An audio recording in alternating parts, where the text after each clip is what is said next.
ассалому алайкум бинандаҳои азизу арҷуманд. ҳоло ба таваҷҷӯҳи шумо нашри таҳлилӣ ва ҷанбастии ҳафта аз телевизиони симои шаҳри Панҷакейн манзур мегардад.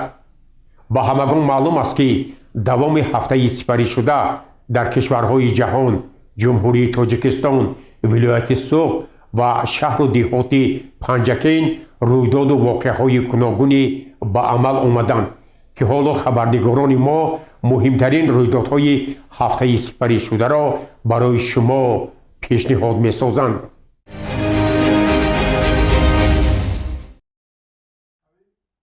дар асоси дастуру супоришҳои асосгузори сулҳу ваҳдати миллӣ пешвои миллат, президенти ҷумҳурии Тоҷикистон муҳтарам Эмомалӣ Раҳмон ва вазифагузориҳои раиси вилояти Суғд Раҷаб Аҳмадзода ҳар ҳафта рӯзи шанбе раиси шаҳри Панҷакент Абдухолиқ Холиқзода шахсан арзу дархости шаҳрвандонро гӯш мекунад. ин навбат низ даҳҳо нафар сокинони шаҳру деҳоти Панҷакент имкон пайдо карданд то аз мушкилоти худ дар назди роҳбарият ва масъулин ибрози андеша карда ҷиҳати ҳалли мушкилоташон аз онҳо ҷавобу маслиҳат гиранд. аз ҷумла бошандагон асосан бобати таъмин намудан бо манзил ва замини назди ҳавлигӣ, баҳси замин, риояи қоидаҳои бунёди биноҳои баландошона, мусоидат намудан барои дарёфти ҷойи кори доимӣ, кӯмак барои табобат ва расонидани ёрии молиявӣ ва монанди инҳо ба раиси шаҳри Панҷакент Абдухолиқ Холиқзода муроҷиат карданд. пас аз шунидан ва пурсидани сабабу омилҳои муаммоҳои ҷойдошта, роҳбарияти шаҳр масъулинро вазифадор кард, то онҳо ҷиҳати ҳалли масоили мубрамирӯзи шаҳрвандон дар асоси қонунҳои амалкунанда тадбирҳо андешида, дар муҳлати муқаррар намудаи қонун ҷавоб гардонанд. бояд қайд намуд, ки мақомоти иҷроияи маҳаллии ҳокимияти давлатии шаҳри Панҷакент ҳар ҳафта рӯзи шанбе қабули шаҳрвандонро ба роҳ мондааст, ки онҳо метавонанд барои ҳалли мушкилоти хеш бо масъулин дар иртибот бошанд.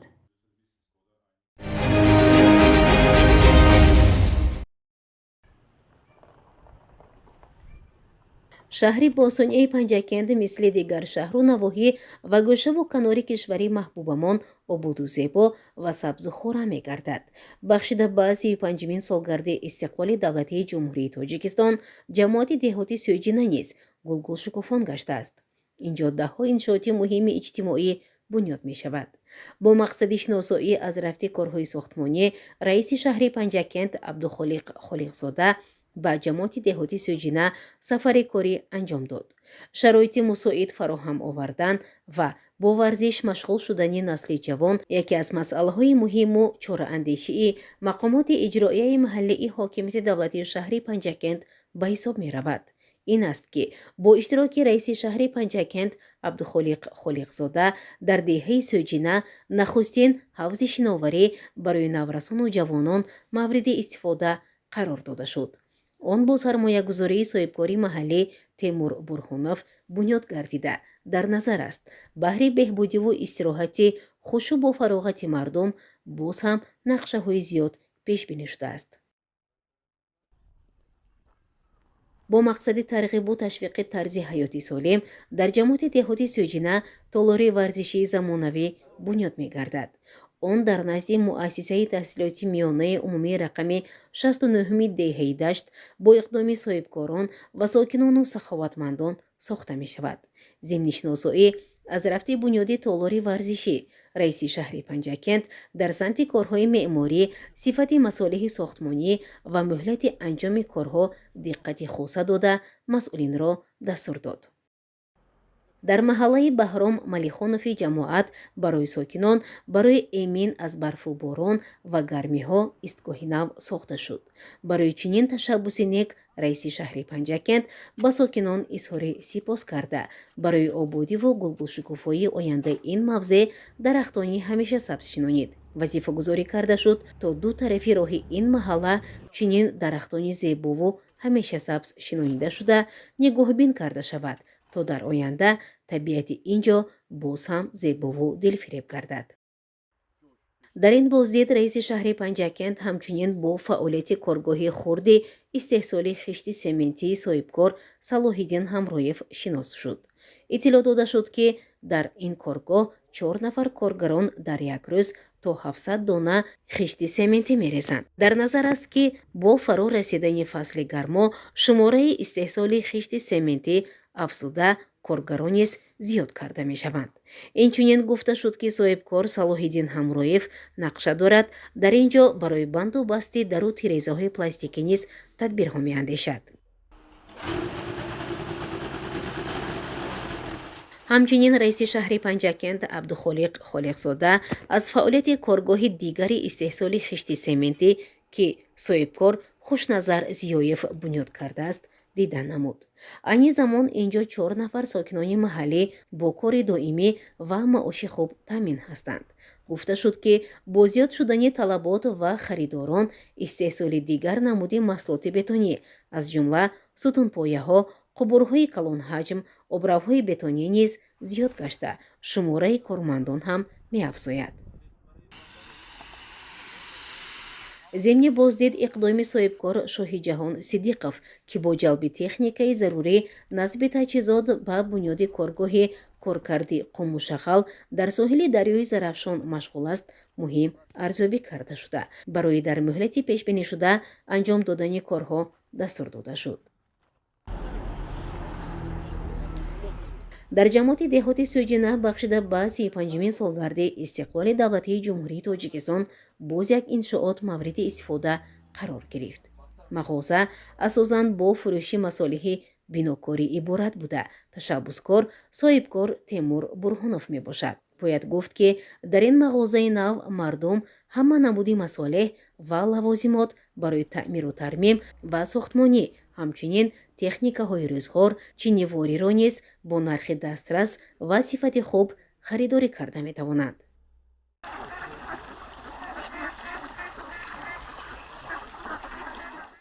дар давлатҳои дуру наздик парвариши парранда хоса мурғобӣ на танҳо мавсимӣ, балки тамоми сол онро парвариш мекунанд. ҷумҳурии Тоҷикистон, ки пас аз даврони истиқлолӣ рӯ ба паррандапарварӣ овардааст, кӯшиш дорад то самти паррандапарвариро афзун намояд. бо мақсади рушди ин соҳа сокинони ин ҷамоат соҳибкор Мурод Ҳасанов ба мурғобипарварӣ рӯй овардааст. нахустин фермаи парвариши мурғобӣ маҳз дар деҳаи Сӯҷинаи шаҳри Панҷакент ба фаъолият оғоз кард, ки он дар наздикии соҳили дарёи Зарафшон ҷойгир мебошад. раиси шаҳри Панҷакент Абдухолиқ Холиқзода ба ташаббуси ин соҳибкор баҳои баланд дода, барои афзун намудани шумораи мурғобӣ дастур дод. бояд гуфт, ки дар маротибаи аввал Мурод Ҳасанов 700 сар мурғобӣ, 10 сар қу ва беш аз 3000 моҳиро ба парвариш гузоштааст. барои парвариши моҳӣ, мурғобӣ ва қу дар 2 гектар заминҳои бекорхобидаи соҳили дарёи Зарафшон 3 ҳавз ташкил ва шароити мусоид муҳайё карда шудааст. парвариши моҳӣ, мурғобӣ ва қу дар шароити деҳот барои истеҳсоли гӯшти парҳезӣ пешбинӣ шуда, то 35-мин солгарди истиқлоли давлатии Ҷумҳурии Тоҷикистон аз ҷониби соҳибкор саршумори мурғобӣ ба 20 000 ва моҳӣ ба 100 000 расонида хоҳад шуд.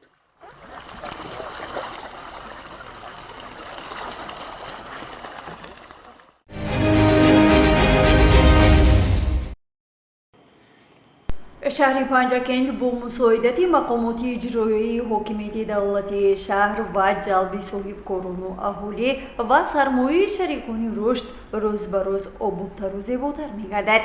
ин корҳои ободониву бунёдкорӣ на танҳо дар шаҳр, балки дар ҷамоату деҳотҳо низ бо вусъат идома дорад.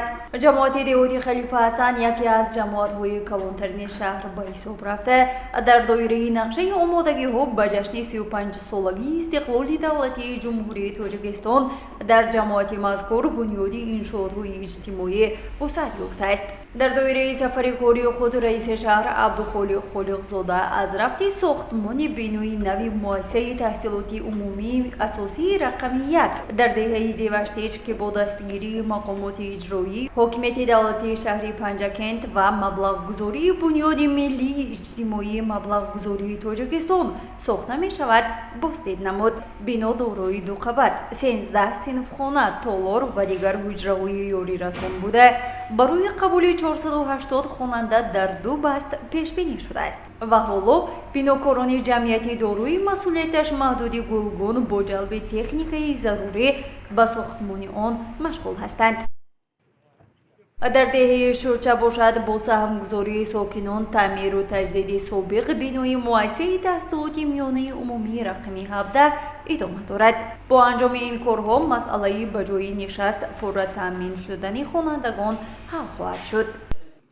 در ادامه سفر کاری در موضع خمیرتپه با رفت بنیاد خانه‌های استقامتی ساکنان دهه خمگران دهاتی کاسه‌تراش که با مبلغ گذاری کارخانه مشترک زرافشان ساخته می شود شناس گردیده برای در مهلت معین شده طبق لایحه و معیارهای بناکاری ساختن بناهای استقامتی دستور داده شد.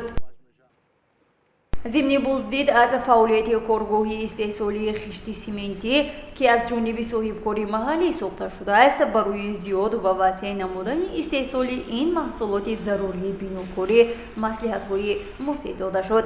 چطور پیشتر ذکر نموده بودیم خواهشمندان تکنیکای خرد کشاورزی برای درو، بارکشانی و شدگاری زمین را از مغازه صاحبکار معروف بابویب که در شفت شاهراه در دهه صوفیان دهاتی خلیفه حسن واقع است خریداری می نمایند. رئیس شهر پنجکند عبدالخالق خالقزاده در جریان سفر کاری خود از این مغازه دیدن نموده با نمونه تکنیکای و تجهیزات کشاورزی که آنجا به فروش گذاشته شده است شناس شد. تکنیکای و مکانیزم های خرد کشاورزی اکثرا استحصالی چین بوده با نرخ‌های دسترس به خریداران پیشکش کرده می شود. ضمن سفر کاری اینچنین در این دهه مغازه مصالح ساختمان و اسباب‌های دوریدگری و در شفت راهی پنجکند زیبان مرکز سودای مواد خوراکی صاحبکار منوچهر باباجانوف مورد استفاده قرار داده شد. رئیس شهر عبدالخالق خالقزاده قید نمود که ما را ضرور است بیشتر محصولات وطنی را پیشکش خریداران نماییم که در این قطار شهر پنجکند نیز خیلی پیش صف است. سهامداران خواجگی دهقانی مهنت آباد دهه صوفیانی دهاتی خلیفه حسن شهری پنجکند از حاصل امسال نزدیک به 3000 تن قلنفور بلغاری را به بازار مملکت به فروش برآوردند. حالا باشد کشاورزان به جمع‌آوری سبزی و قلنفور بلغاری مشغولند. این حاصل کشتی تکراری است که دهقانان خواجگی بعد جمع‌آوری کارتوشکایی بروقتی و دیگر زراعت زودرس کشت نمودند.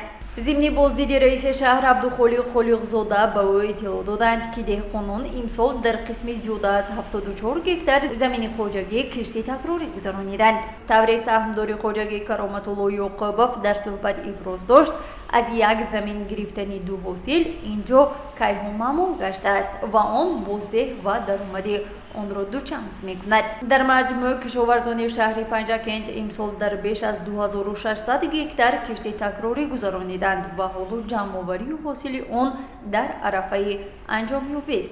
خواجگی دهقانی بابوی اشوری دهاتی خلیفه حسن شهری پنجکند یکی از خواجگی‌های نهال پروری بخش خصوصی است که به موسم نهالشنانی آماده می باشد.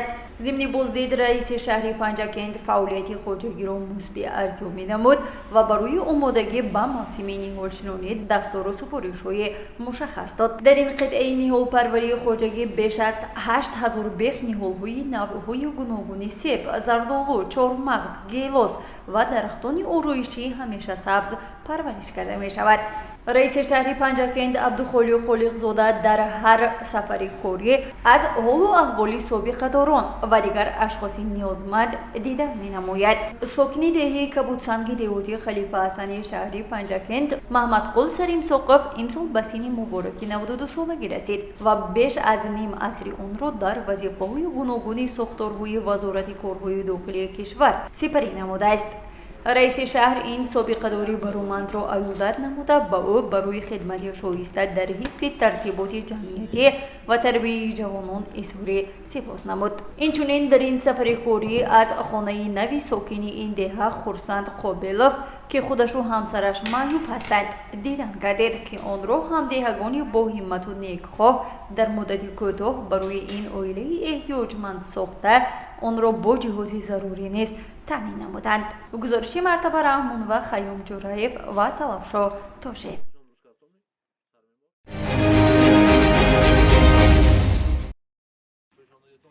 رئیس شهر پنجکند با همراهی راهبران واحدهای ساختاری مقامات اجرایی حکومت دولتی، مسئولین ساحه‌های خواجگی کمونالی، کشاورزی، معارف و تندرستی با مقصد شناسایی با روند کارهای آبادانوی سازندگی، رشد انفراساختار اجتماعی و دستگیری تشبس‌های صاحبکاران محلی به جماعت دهاتی یاری سفر کاری انجام داد. در آغاز هیئت کاری از دهه مرکزی جماعت یعنی دهه یاری دیدن نمود. در جریان سفر رئیس شهر از رفت اجرای کارهای آبادانی از قبیل تعمیر راههای محلی، تازه نمودن جویبار و کانال و نهرها، تشکیل گلگشت‌ها و سبزه‌زارکنی میدان‌ها شناسایی به عمل آورد. همزمان در دوره این سفر چند نکته نوی سودا و خدمت رسانی با اشتراک رئیس شهر رسما افتتاح گردید. این نکته ها با تشبس صاحبکاران محلی و دستگیری مقامات اجرایی حکومت دولتی شهر تأسیس یافته برای تامین نمودن اهالی با محصولات استعمالی روزمره و خدمت رسانی های ضروری خدمت میکند. در مراسم گشاده‌شوی رئیس شهر ذکر نمود که رشد صاحبکاری و گسترش فعالیت سودا در دهات یکی از سمت‌های مهمترین سیاست اجتماعی و اقتصادی حکومت جمهوری تاجیکستان به حساب می‌رود و اظهار داشت مقامات اجرایی حکومت دولتی شهر آماده است همکاری‌های خود را با صاحبکاران برای بهتر نمودن محیط سرمایه‌گذاری و دستگیری تشبس‌های نو ادامه دهد. افتتاح نقطه‌های سودا نه تنها به بهتر گرداندن خدمت رسانی به اهالی مساعدت می‌کند بلکه باعث به وجود آمدن جایهای نوی کاری گردیده به بالاروی سطح زندگی ساکنان جماعت نیز تاثیر مثبت می‌رساند. در ادامه سفر کاری رئیس شهر از یک قطار مؤسسه‌های تعلیمی و طبی بازدید به عمل آورده با آموزگاران و کارمندان ساحه تندرستی صحبت نمود. او تاکید داشت که بهتر نمودن شرایط کاری، تعمیر صنفخانه‌ها و تامین نمودن مؤسسه‌های طبی با تجهیزات‌های ضروری از سمت اولویت‌ناک فعالیت مقامات اجرایی حکومت دولتی به شمار می‌رود. ساکنان جماعت یاری از توجه پیوسته راهبریت شهر اظهار منتداری نموده اظهار داشتند که برای عملی گرداندن برنامه‌های دولتی و رشد دهه خود سهم ارزنده می‌گذارند. آنها همچنین تاکید کردند که از نتیجه سفر روح بلند گردیده نیت دارند کارهای آبادانی و سازندگی را باز هم فعالتر ادامه دهند. سفری کاری رئیس شهر پنجکند و جماعت دهاتی یاری در روحیه سازندگی و همکاری برگزار گردیده بر رشد اقتصادی و اجتماعی منطقه زمینه مثبت گذاشت. در جریان سفر کاری رئیس شهر از 10 صنفخانه علاوگی در مؤسسه تحصیلات میانه عمومی رقم 57 که با ابتکار شخصان سخاوتپیشه دهه یاری بنیاد می‌گردد دیدن نمود. بر رئیس شهر اطلاع دادند که ساختمان با تمام معیارهای بین المللی جوابگو است. رئیس شهر در نوبت خود به ساختمانچیان اظهار منتداری ابراز نموده قید کرد که ما باید برای فرزندانمان شرایط خوبی تحصیل فراهم بیاریم. در این رابطه پیشوای معظم ملت بارها تاکید نمودند که این باید سرمشق کاری هر یک شهروند کشور باشد. سفری کاری رئیس شهر به دهه میندانی جماعت دهاتی یاری ادامه یافته از رفت کارهای ساختمانی فرم مرغپروری که با ابتکار صاحبکار محلی فیض‌بای نرزیف بنیاد می‌گردد آغاز گردید. به رئیس شهر اطلاع دادند که فرم مذکور برای پرورش 180,000 مرغ گوشتی پیش بینی شده در زمینه آن نگهداری اسب‌های ذاتی در نظر داشته شده است. با برابری به استفاده دادن فرم مذکور زیاده از 50 ساکن محلی با جای کاری تامین می‌گردند. اینچنین تاکید گردید که کارمندان با جای خواب و شرایط‌های خوبی معیشی تامین کرده می‌شوند. раиси шаҳр аз кори соҳибкорон ва сохтмончиён миннатдории худро иброз намуд. пас аз дидан намудан аз фермаи мурғпарварӣ, аз сохтмони 3 синфхонаи иловагӣ дар муассисаи таҳсилоти миёнаи умумии рақами 51 дидан намуда, бо омӯзгорон аз наздик суҳбат намуда, бо маслиҳатҳои муфид онҳоро рӯҳбаланд намуд.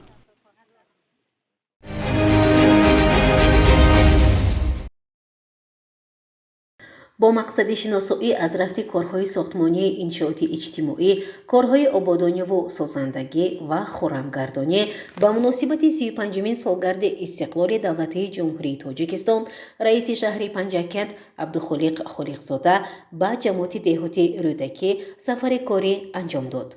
راهبریت شهر نخست از کارهای ساختمانی میدان پرچم ملی و تالار ورزشی پهلوانان دهه مرغدر جماعت دهاتی رودکی شناس گردید. باید گفت که بنیاد این انشاءات ورزشی و میدان پرچم ملی با دستگیری مقامات اجرایی محلی حاکمیت دولتی و تشبث ساکنان و خیرخواهان و دوستداران میهن و ورزش راه اندازی می شود.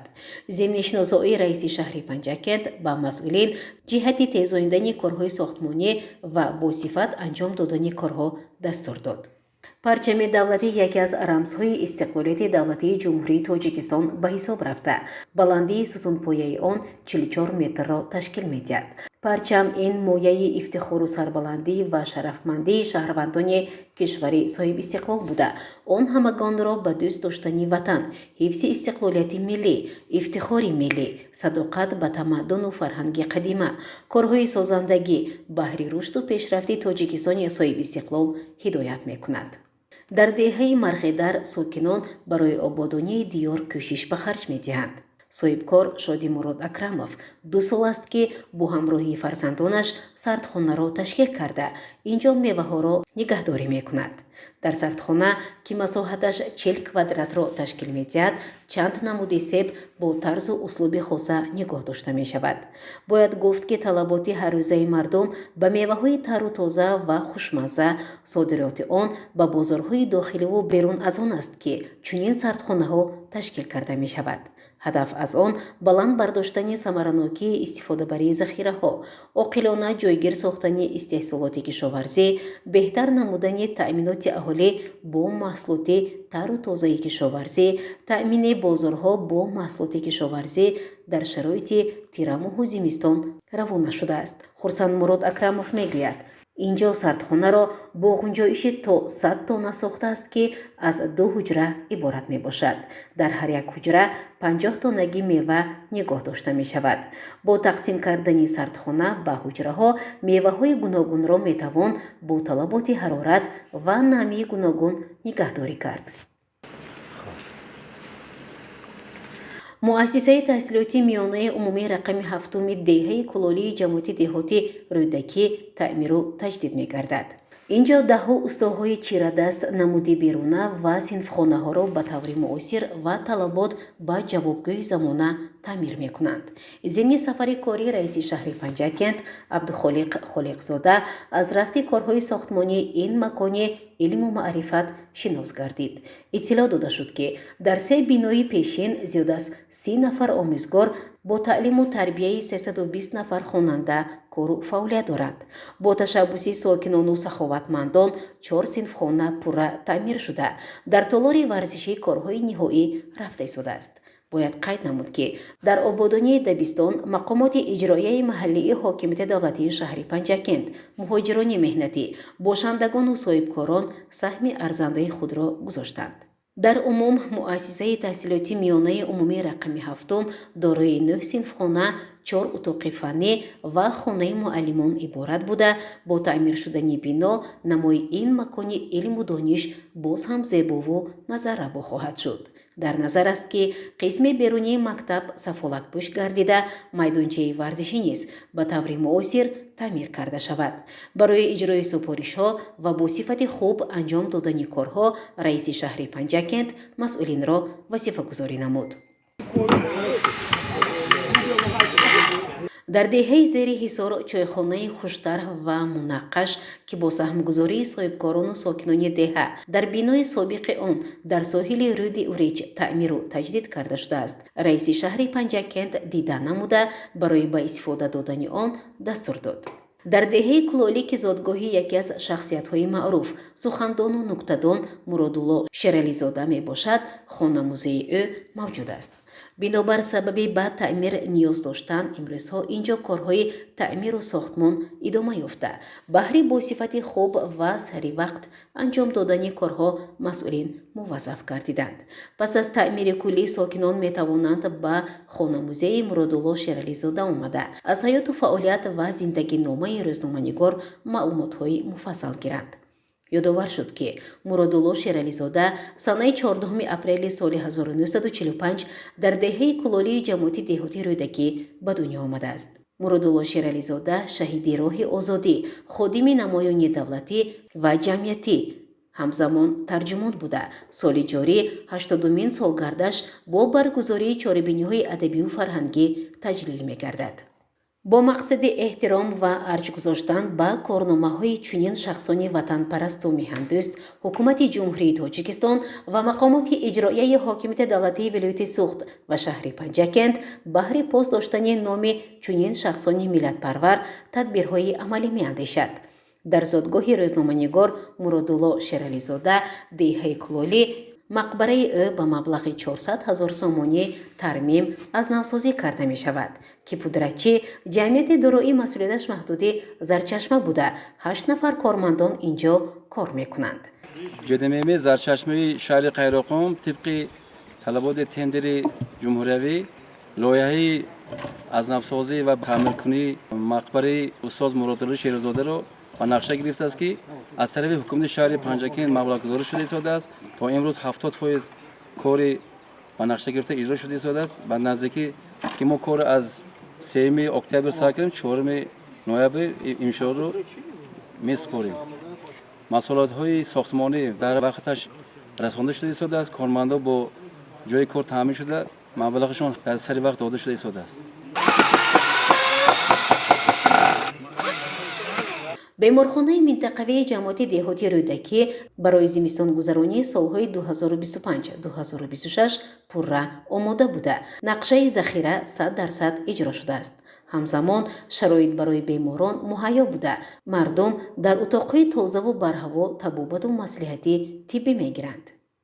ман сардухтури беморхонаи ҷамоати деҳоти Рӯдакӣ Сафару Фаиз Неъматович. беморхона дорои 15 ката ҳаст. умуман ба ҷамоати деҳоти Рӯдакӣ хидмат мекунад. дар ҷамоат 4 маркази саломатӣ, 3 бунгаҳои тиббӣ ва 1 беморхонаи минтақавӣ вуҷуд дорад. шарти шароити беморхона дуруст баромонда шудааст. беморхона аз таъмири капиталӣ баромад. дар беморхона 3 шӯъба, шӯъбаи таваллудхона, шӯъбаи амрози дармона ва шӯъбаи бачагона вуҷуд дорад ки беморон дар инҷо омода табобат мегиранд. барои зимистонбони соли 2025-2026 мо пурра тайёрем. шишабанди пурра трезор шишабанди шудаанд. дар беморхона 5 тон анигишт ва 8 кӯб ҳезум барои зимистонбони вуҷуд дорад. бо мақсади расонидани ёрии нахустини тиббӣ ва додани маслиҳату тавсия ба сокинон дар деҳаи Негноти ҷамоати деҳотии Рӯдакӣ бунгоҳи нави тиббӣ бунёд карда мешавад. зимни боздид аз ин ҷамоат раиси шаҳри Панҷакент Абдухолиқ Холиқзода бо рафти корҳои сохтмонии муассисаи тандурустӣ шинос гардид ва барои ба талаботи муосир ҷавобгӯ сохтани иншоот супоришҳо дод. бояд гуфт ки ин ҳама талошҳои мақомоти маҳаллӣ ба хотири дар шароити хуб ба ташхису табобат фаро гирифтани сокинон мебошад. иншооти мазкур дар доираи омодагиҳо ба пешвози арзандаи ҷашни 35-мин солгарди истиқлоли давлатии ҷумҳурии Тоҷикистон бо мақсади таъмини дастрасии аҳолӣ ба хизматрасонии босифати тиббӣ мебошад. бинои бунгоҳи тиббӣ бо маблағгузории мақомоти иҷроияи маҳаллии ҳокимияти давлатӣ ва соҳибкорони маҳаллӣ сохта шуда, бо таҷҳизоти зарурии тиббӣ муҷаҳҳаз гардонида мешавад. он дорои ду ошёна буда аз ҳуҷраҳои махсуси тиббӣ иборат хоҳад буд. бояд гуфт ки пас аз истифода додани ин бунгоҳи тиббӣ сатҳу сифати хизматрасонии тиббӣ боз ҳам хубтару беҳтар гашта сатҳи нигоҳдории тандурустии ҷомеа дар минтақаҳои дурдаст мусоидат хоҳад кард.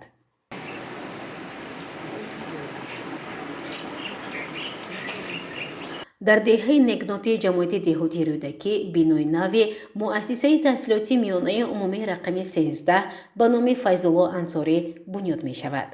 айни замон корҳои сохтмонӣ бомаром идома дорад. дар доираи сафари корӣ раиси шаҳри Панҷакент Абдухолиқ Холиқзода аз рафти бунёдкории ин макони илму маърифат дидан кард. ёдовар шуд ки бинои нави муассисаи таълимӣ аз 3 ошона иборат буда бо мавриди истифода қарор додани он 650 нафар хонандагон бо таълиму тарбия фаро гирифта шуда дар синфхонаҳои васеъ лабораторияҳои фаннӣ таълим хоҳанд гирифт. дар назар аст ки бино ба системаи мустақили гармидиҳӣ пайваст карда шуда барои фаъолияти пурсамари омӯзгорон ва таълими хонандагон шароити мусоиди кориву таҳсил фароҳам оварда мешавад. омӯзгорон мегӯянд бо фароҳам овардани чунин имкониятҳо сатҳу сифати омӯзиш дар деҳот боз ҳам баланд хоҳад шуд.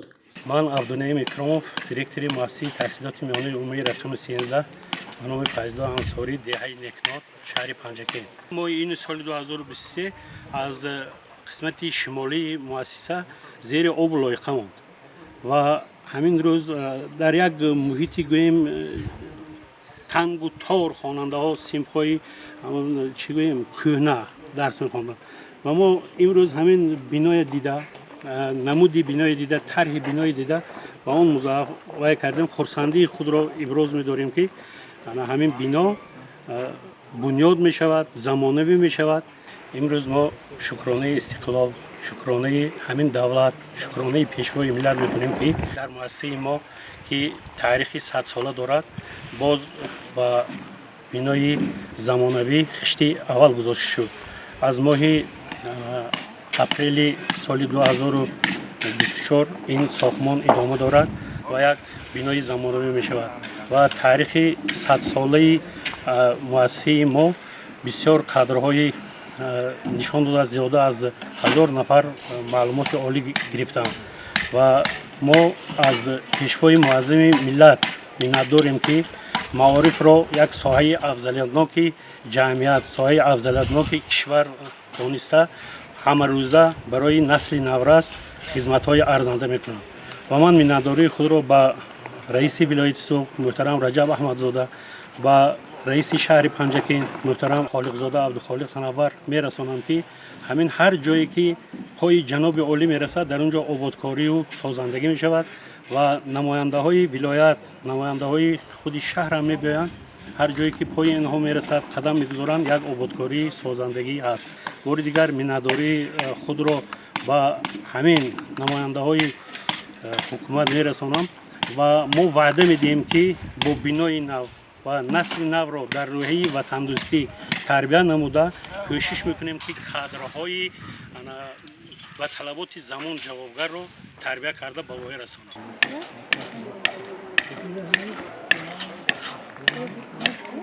ба ғамхории фаро гирифтани қишри ниёзмандии аҳолӣ бахусус маъюбону ниёзмандон яке аз самтҳои муҳими сиёсати иҷтимоии ҳукумати ҷумҳурии Тоҷикистон ба ҳисоб меравад. бо мақсади иҷрои дастуру супоришҳои асосгузории сулҳу ваҳдати миллӣ пешвои миллат президенти ҷумҳурии Тоҷикистон муҳтарам Эмомалӣ Раҳмон ва вазифагузориҳои раиси вилояти Суғд Раҷаб Аҳмадзода аз ҷониби роҳбарияти мақомоти иҷроияи маҳаллии ҳокимияти давлатии шаҳри Панҷакент тадбирҳои зарурӣ андешта мешавад. раиси шаҳри Панҷакент дар ҳар сафари корӣ шахсони якаву танҳо маъюб ва ниёзмандро аёдат мекунад. ин навбат низ роҳбарияти шаҳр сокини деҳаи Марғидар Маҳмад Шариф Раҳимовро дидорбинӣ кард. бояд гуфт ки ин мард нафаре мебошад ки баробари шахси оддӣ буданаш меҳнатдӯсту делёб аст. تمام حیاتی خود را برای آبادی دیار خویش صرف کرده و همزمان در فرمای جمعوی سابق با چارواپروری مشغول بود. ضمن صحبت رئیس شهر پنجکند از حال و احوال، وضع زندگی و مشکلاتش پرسان شده برایش مواد غذایی و کمک پولی نیز دسترس نمود. از دیداربینی و حالپرسی محمد شریف رحیموی 57 ساله از راهبریت شهر برای چنین غمخوری عرض سپاس نموده دست بر دعا برداشت.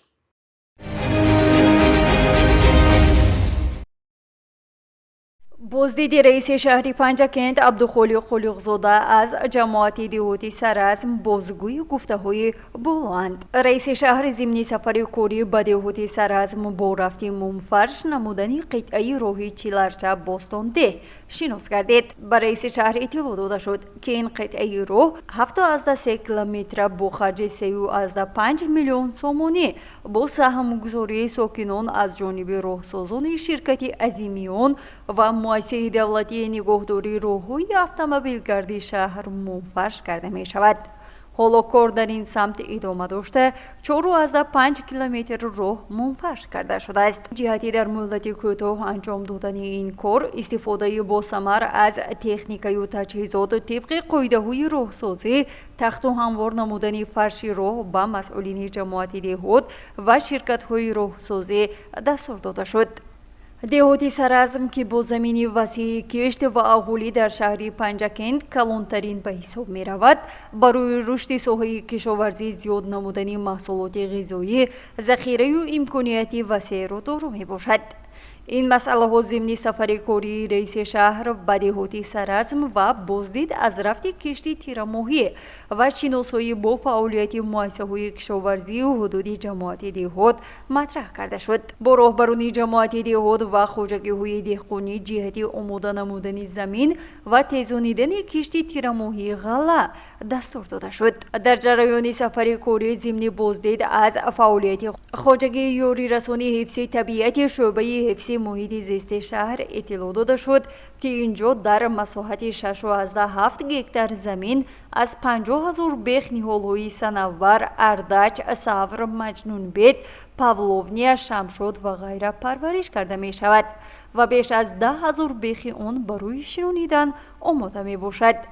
با راهبری خواجگی جنگلی شهر برای نگاه و بین جنگلی خرد با 1590 بیخ نهال، 25 نمود درخت و بوته جنگلی که در همکاری با شریکان رشد بنیاد شده است دستور و مصلحت داده شد. در این سفر کاری در جریان شناسایی با فعالیت پایگاه تجربوی اکادمی علم‌های کشاورزی جمهوری تاجیکستان در شهر پنجکند گفته شد که اینجا در 50 گکتار نوع‌های گوناگون شالی، گندم و جو، جواری مکه، یونچقه، تماکو، کارتوشکا، سبزواد سنجیده کارهای نوع سنجی گذرانیده برای کشاورزان جهتی به جا آوردن قاعده‌های اگروتکنیکی پرورش آنها توصیه‌ها آماده کرده می شود.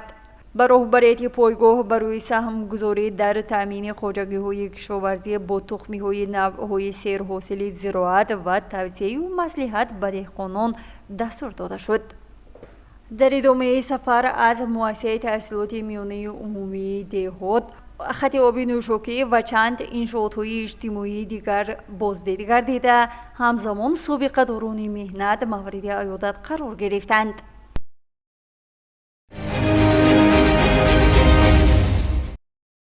21 اکتبر سال 2025 شهر پنجکند رسما شهری جهانی هنرهای دستی برای سوزنی‌دوزی از جانب شورای جهانی هنرمندی اعتراف کردید که این یک دستاورد مهم در حفظ و رشد میراث غنی فرهنگی تاجیکستان می باشد. شورای جهانی هنرمندی یکی از نهادهای یونسکو بوده جهت رشد اقتصادی توسط هنرهای دستی، دستگیری هنرمندان و تشویق همکاری عمل می کند. سازمان مذکور شهرهای را که در پیشبرد میراث هنری خود فعالند توسط اعطای عنوان شهر جهانی هنرهای دستی اعتراف می نماید. این اقدام بیانگر ظرافت هنر و عنعنه‌های قدیمی سوزنی‌دوزی است که در عمق تاریخ شهر باستانی پنجکند ریشه دوانیده است.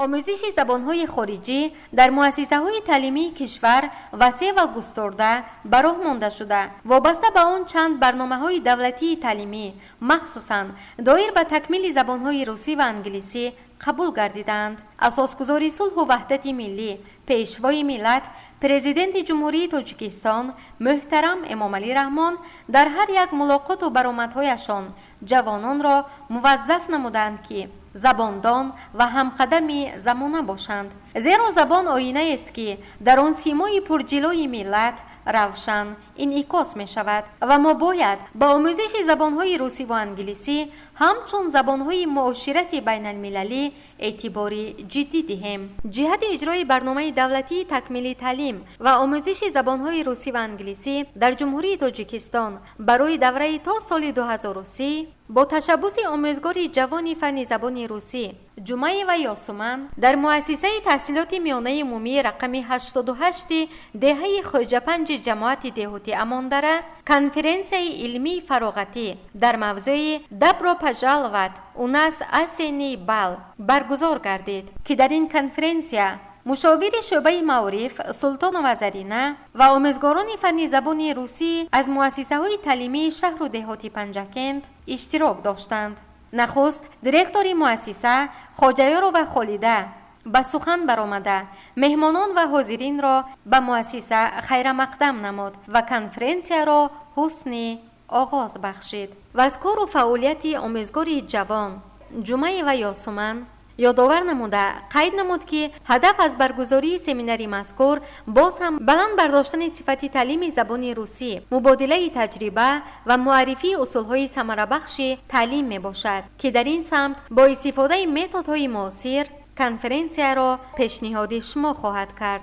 برگزاری چنین سمینار و کنفرانسیه ها و اجرای برنامه و نقشه چاره‌بینی های ساحوی برای باز هم تحکیم بخشیدن ساحه معارف زمینه مساعد را فراهم می آورد. واقعا کنفرانسیه سیمای پرجلوی تیرماه را در بر داشت. خوانندگان در قرائت شعر، اجرای رقص و سرود و صحنه ها دانش و مهارت خود را نشان دادند. در آخر مشاور شعبه معارف سلطان و زرینه برآمد نموده برای چنین آماده و پیشنهاد نمودن کنفرانسیه به معلمه جوان جمعه و یاسومن تشکر و سپاس بیان نموده قید نمود که چنین کنفرانسیه و سمینارها با مقصد تبادل تجربه پیش قدم بین آموزگاران فن زبان روسی برگزار خواهد شد و به بلند برداشتن سطح دانش و مهارت متدی آموزگاران مساعدت می نماید و علاوه نمود که چنین کنفرانسیه ها زمینه مفید برای رشد کسبی آموزگاران شده در تقویت ملکه‌های متدی و تحکیم صفت تعلیمی فن زبان روسی نقش نظررس خواهد گذاشت و همچنین از آموزگاران فن زبان روسی که از دیگر مؤسسه ها تشریف آوردند به سخن برآمده فکر و اندیشه هایشان را بیان نمودند و در انجام دیرکتور مؤسسه خواجه‌یار و خالیده مشاور شعبه معارف سلطان و زرینه با آموزگار جوان و فعال برای سهم ارزنده‌اش اظهار منتداری نموده تاکید داشت که چنین چاره‌بینی‌ها برای رشد تکمیل مهارت کسبی آموزگار و بهتر نمودن صفت تحصیل مساعدت خواهد کرد. گویان با افتخارنامه مؤسسه قدردانی نمود. گزارش دلافروز حفیظ و خیام جورایف.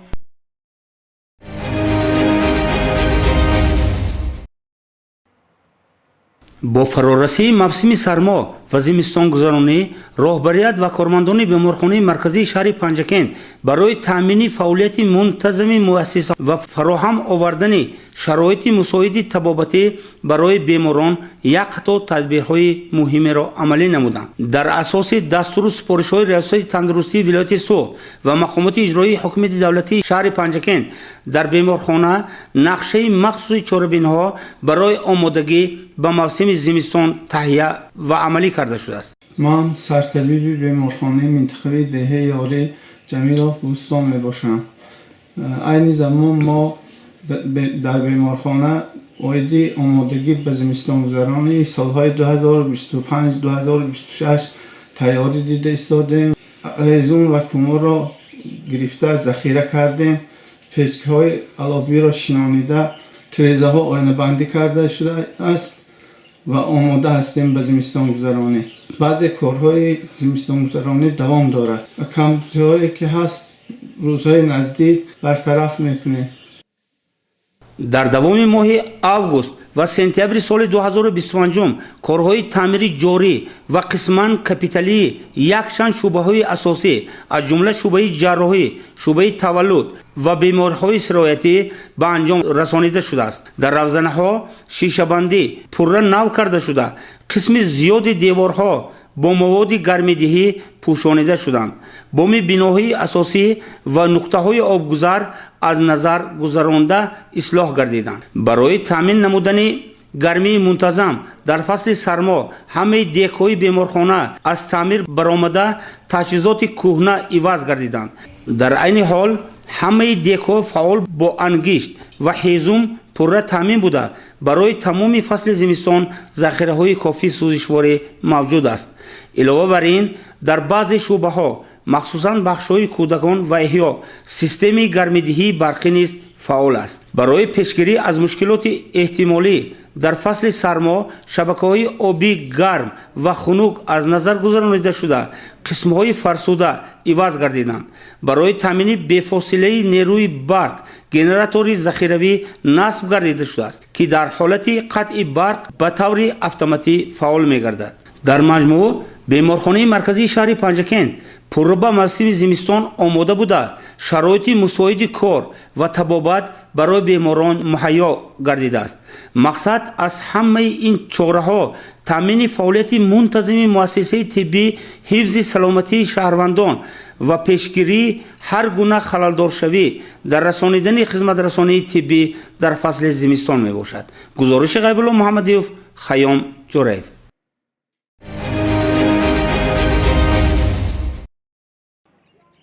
در شهر پنجکند با تشبث یکجایی مقامات اجرایی حاکمیت دولتی شهر و بخش حفظ محیط زیست شنبگی عمومی شهری و معرکه تازگی گذرانیده شد. این چاره‌بینی با اشتراک وسیع کارمندان تمام تشکیلات و اداره ها صورت گرفت. شنبگی عمومی شهری نه تنها به تازه کردن کوچه و خیابان ها روانه شده، بلکه اینچنین با مقصد تحکیم فرهنگ مسئولیت اکولوژی و توجه به محیط زیست تشکیل کرده شد. در این چاره‌بینی به خصوص کارمندان بیمارخانه شهری، کارمندان تولدخانه شهر و خوانندگان مؤسسه‌های تحصیلات میانه عمومی اشتراک نمودند. در نتیجه شنبگی کوچه و خیابان‌ها تازه و آزاده گشتند و در باغ‌ها و موضع‌های معین شده شماره معینی درختان شناخته شد.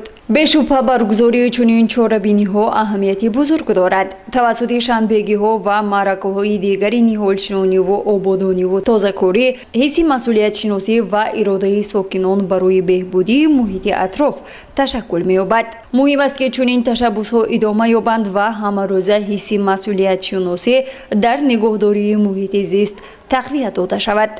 گزارش مرتبه رحمان و طلبشاه تاشف و خیام جورایف.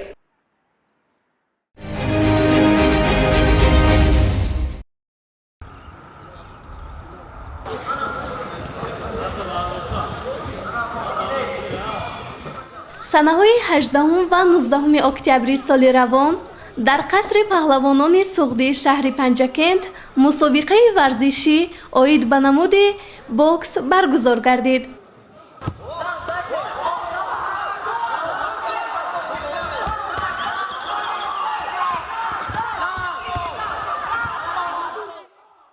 این مسابقه برای جوانان گروه سنشان از 2012، 2014 و 2015، 2017 تشکیل گردید. این چاره‌بینی بخشیده بر روز کنستیتوسیای جمهوری تاجیکستان دایر گردید و با هدف تشویق و ترغیب ورزش و تربیت نمودن نسل نورس در روحیه سالم و وطندوستانه برگزار شد. مسابقه های بوکس نه تنها فضای رقابت و شوق و هوس را برای ورزشکاران فراهم می‌آورند، بلکه به آنها امکانیت می‌دهند که هم جسمشان را قوی سازند و هم آداب ورزشکاری، انتظام و همدیگر فهمی را آموزانند که این همه در تربیت نسل سالم و وطندوست نقش مهم می‌بازد.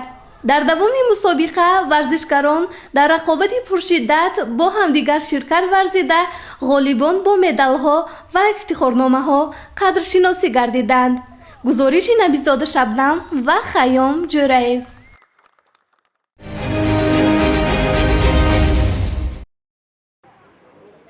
سنه 19 اکتبر سال روان در ورزشگاه مرکزی شهر پنجکند بازی فوتبال بین دسته‌های سرزم شهر پنجکند و سامان ناحیه دنغره برگزار گردید. این بازی با حضور مخلصان سرشمار و محیط پرجوش و خروش صورت گرفت. هر دو دسته از اول با روحیه بلند و نیت پیروزی به میدان برآمدند. در قسم اول بازی بازیگر فعال و با استعداد گریز اسلانوف از دسته سرزم با ضربه زیبا توپ را به دروازه رقیب وارد نموده حساب بازی را 1-0 به نفع دسته خود گشود. در دقیقه های آخری قسم دوم دسته سامان توانست گل جوابی زند و بازی با حساب 1-1 مساوی انجام یافت. باید گفت که دسته سرزم بازی نوبتی خود را سنه 24 اکتبر در مهمانی دسته وحدت شهر وحدت برگزار خواهد نمود. گزارش نبیزاده شبنم و طلبشاه تاشه.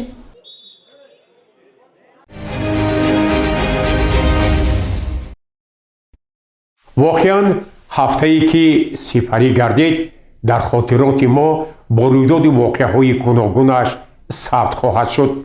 اینک هفته نو آغاز می‌یابد.